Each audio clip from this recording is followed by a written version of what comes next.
A religião é religar, e religião não liga só, né, ao transcendente, mas liga seres humanos a outros seres humanos.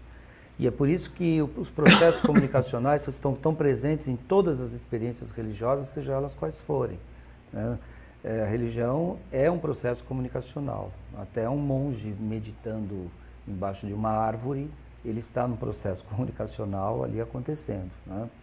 E é curioso, porque recentemente eu estava justamente na aula, inclusive eles estão lá do outro lado assistindo, eles vão lembrar que a gente estava falando justamente disso que vocês chamam desse obscurantismo como essa exclusividade da conexão e da não possibilidade da comunicação e da incomunicação, lembrando um pouco a associação disso talvez com o que o Michel Louvi traduziu lá do Weber como habitáculo duro como aço, né? Essa jaula de aço que fecha, você está fechado ali, não consegue ir para esse outro e esse pertencimento. E aí eles me perguntaram qual a saída, né? Como é que saímos dessa jaula de aço, né? Como é que a gente vai, né, então cerrar essas grades. E aí eu acho que o Vicente Romano, né, que foi um comunicólogo espanhol, que foi aluno do Harry Prost, ele apontava muito para uma ecologia da comunicação. E quando ele falava em ecologia da comunicação, ele falava justamente de uma ecologia que resgate, né, a comunicação presencial, em primeiro lugar, né, e cria um equilíbrio, né, dos processos comunicativos, né, em que mostra o quanto é necessário e que esse pertencimento é necessário também. A gente tem tanto sede pelo sagrado como sede pelo pertencimento, de estar junto. Religião acaba sendo um pretexto para estar junto de alguém, né? Eu que fiz muita etnografia na época do mestrado, as religiões neopentecostais granjearam muito espaço no Brasil. Claro, são multifatoriais, mas um exemplo era claro, quando eu entrava num templo, a primeira coisa era alguém sentado do meu lado, perguntar como é que eu estava, tudo bem com você? Não, não está não, mas vai ficar, pode deixar, não sei o quê. Vem aqui no domingo, eu ia. No domingo eu sentava, não conhecia ninguém, aí o pastor falava meu nome. E aí a assembleia inteira levantava e me aplaudia. Então aquilo criava um clima de pertencimento, né?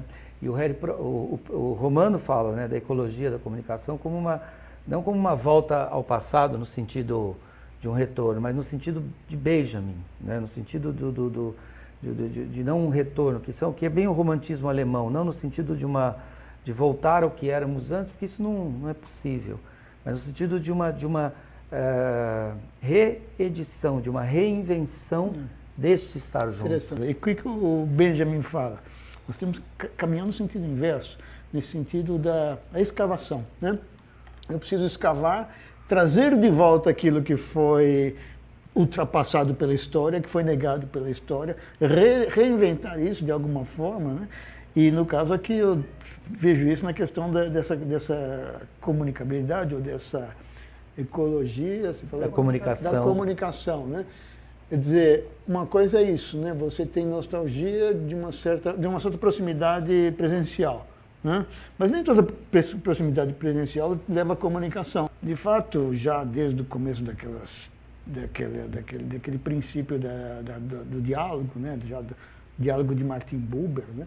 Em que você meio que tenta trazer de volta aquilo que está desaparecendo no contato humano, inclusive de pessoas próximas, pessoas que vivem sob o mesmo teto, né? Casais, filhos, etc., onde cada um vive a sua própria pessoa, em que desapareceu essa história de comunicabilidade e que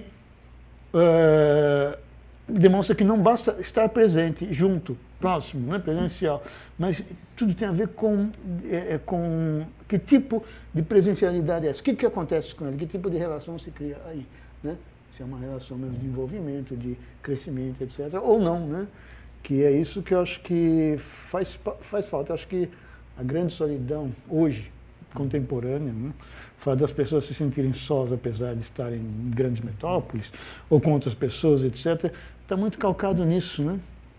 No desaparecimento dessa possibilidade do que eles chamam de encontro de almas, né? O próprio Buber fala nesse